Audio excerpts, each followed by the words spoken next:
Alright, we got a pork roast here. This is a 9.86 pound pork roast I got at Jewel Osco for like 19 bucks. It's big.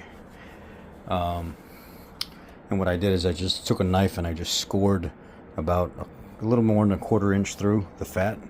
And right now I'm going to go out there and fire this thing up, put it on smoke, get it warming up, and then I'm going to go rub that pork butt down with mustard.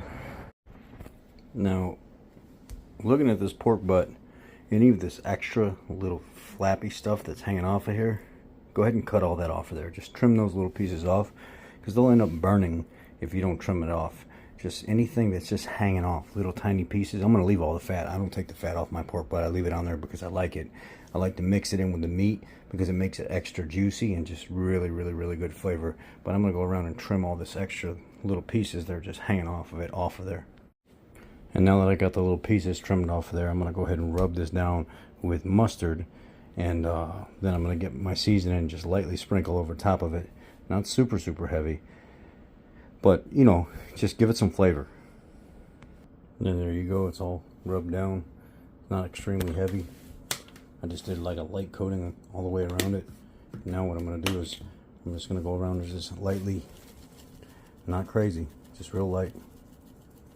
I mean, not, you know, not super light, but I'm not going to pack it on there like I did the brisket the last time. And I'm going to leave my fat cap side up. So let me get this covered in that. I used the cowboy rub. I'll put that in the description or in the message box down below. And I use the Cuzzo's activated charcoal, rosemary, thyme, and minced garlic. This is my last real light sprinkle. Alright, I had a crying baby, so I had to get some stuff done. She's trying to figure out what's going on. She's like, "What are you doing, Dad? Why are you out here by the smoker? What are you doing, Dad?" Okay, come on.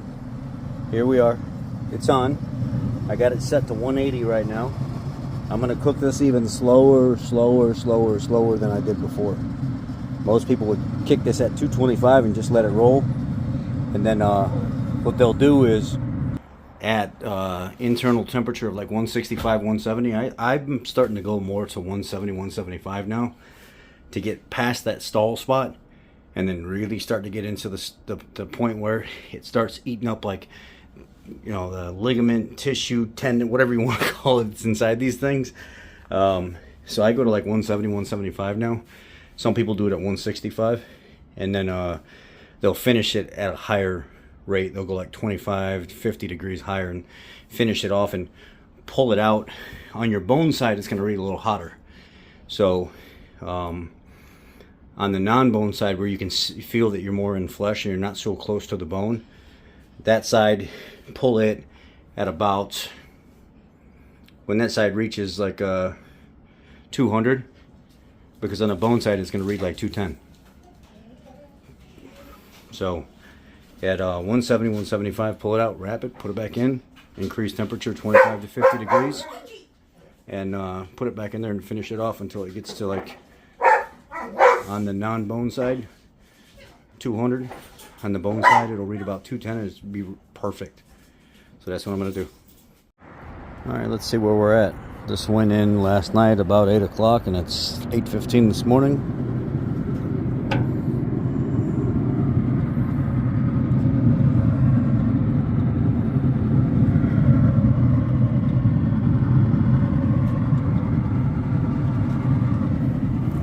Now we'll turn this up to 225. It's 156 internal temperature.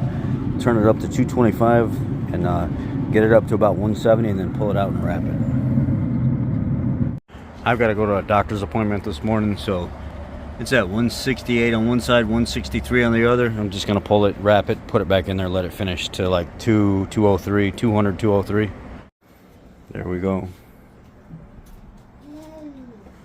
Nice and juicy. Let's wrap it up. Well, I got it on there. Now we wait.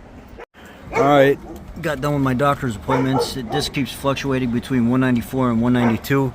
At this point, I'm ready to take this out of here. I'm going to take this out and stick it right in a thermal barbecue bag and let it continue to cook inside the bag, but rest at the same time. That way a lot of the juices that come out will actually get reabsorbed back into the pork butt. A lot of people use that method, or they use like a cooler, like one of these coolers. I used to use this method as well. I would take it, wrap it in a towel, and then throw it inside the cooler. But now what I'm going to do is I'm actually just going to throw it right into the thermal bag. And there we go. I'm going to zip it up and then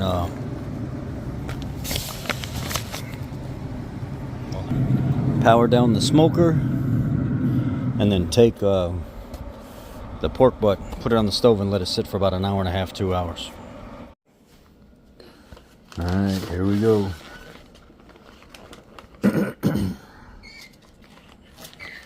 See what it looks like.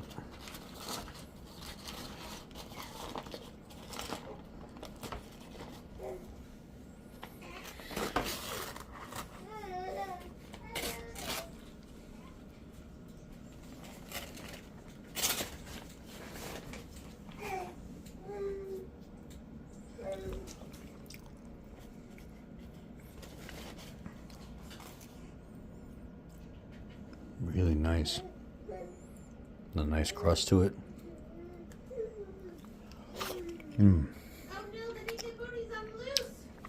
Tastes so good. Look at that. Look at the smoke ring. The red. Beautiful. Gotta try it, right?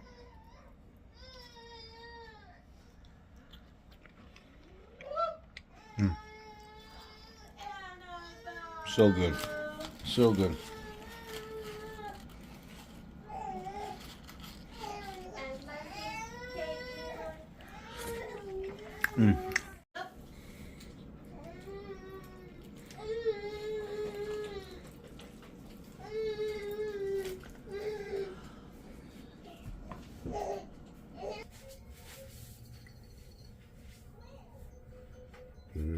There it is. Done.